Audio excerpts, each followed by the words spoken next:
Hello दोस्तों, मैं S के बंसल अपना यूट्यूब चैनल में आपका स्वागत करता हूं। तो चलिए समय का बर्बादी किए बिना शुरू करते हैं। आज का मुद्दा क्या है, विषय क्या है। किसी को फांसी मिलना या किसी को फांसी हो जाना, ये जैसे ही सोशल मीडिया का ज़माना है तो कहीं ना कहीं से सुनने को मिल जाती है कि किसी को फांसी पड़ी है। तो मन में दो ही तरह के ख्याल आते हैं कि जिसे फांसी मिलने वाली है या तो बड़े से बड़े अपराधों को अंजाम दिए होंगे, या जिसे फांसी मिलने वाली है या तो पुरुष होंगे या महिलाएं होंगी, कम से कम कोई जानवर तो नहीं ही होगा। लेकिन मैं बता दूं कि भारत देश में आज़ादी के बाद किसी भी महिला को अभी तक फांसी नहीं पड़ी है। एक महिला का केस पेंडिंग में है, शबनम केस के नाम से वो जाना जाता है। वो केस अभी उसकी सुनवाई पूरी तरह से अभी नहीं हुई है। लेकिन आज से 100 वर्ष पूर्व दोस्तों, एक मादा हाथी मतलब हथनी को भी फांसी के तख्ते पर लोग चढ़ा दिए थे। मनुष्यता, इंसानियत की सारी दरिंदगी पार करते हुए ऐसा कर्तव्य उन्होंने किए थे। तो आइए विस्तार में समझने का प्रयास करते हैं कि आखिर उस दिन दिसंबर महीने 1916 में हुआ क्या था।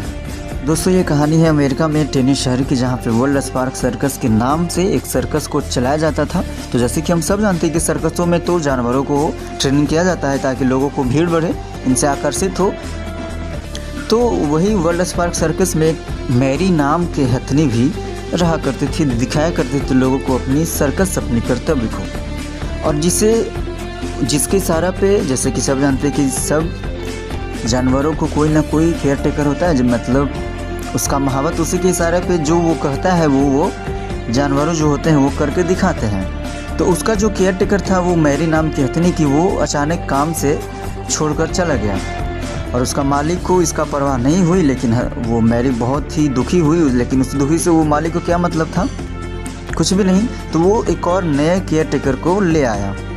हालांकि इस बात को उसे अंदाज़ा था कि नए केयर टेकर के साथ समझने बूझने में थोड़ा दिन तो वक्त लग जाएगा, लेकिन उससे ये मतलब नहीं था। उससे मतलब था पैसे कैसे कमाना है।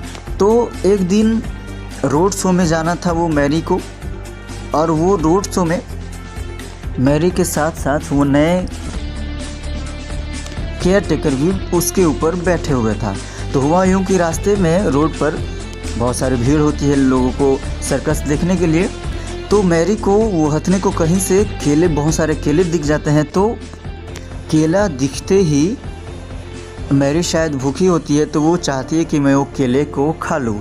और ऊपर जो उसके नए केयर टेकर, नए महावत रहता है, वो चाहता है कि अभी सर्कस में सीधी सड़क पे चले और लोगों को प्रदर्शित करे। लेकिन मैरी नहीं सुनती है और वो फल की ओर, वो केले की ओर बढ़ना शुरू करती है। तो हालांकि नुकीले हंटर से वो मैरी पर वार भी करता है, लेकिन वो नहीं सुनती है, वो फल की ओर आगे बढ़ती जाती है। और वो नुकीले हंटर से सामान से उसको बार बार वार करता है कि यार तुम सीधे चलो। इतने में मैरी को गुस्सा आ जाती है और वो उसे पटक कर वहीं पे चढ़ के गुस्सा में उसे मार देती है। और जो लोग वहाँ पे थे, आनन फानन में बहुत सारे भीड़ एकजुट जो देखने के लिए आई थी, वो सब भाग जाते हैं और किसी की जाने नहीं जाती है वो घटना में। लेकिन वहाँ के लोग जो आंखों सामने देखे थे, उन लोग बहुत गुस्सा हो गए थे और गुस्सा में कहे थे कि अब इसे भी तड़पा के मारा जाए। किसी ने कहा कि इसे करंट लगाकर मारा जाए, लेकिन उसे मारा जाए वो मैरी को, जिसका कोई गलती नहीं थी। गलती ये थी कि उसे भूख लगी हुई थी और वो फल को खाना चाहती थी।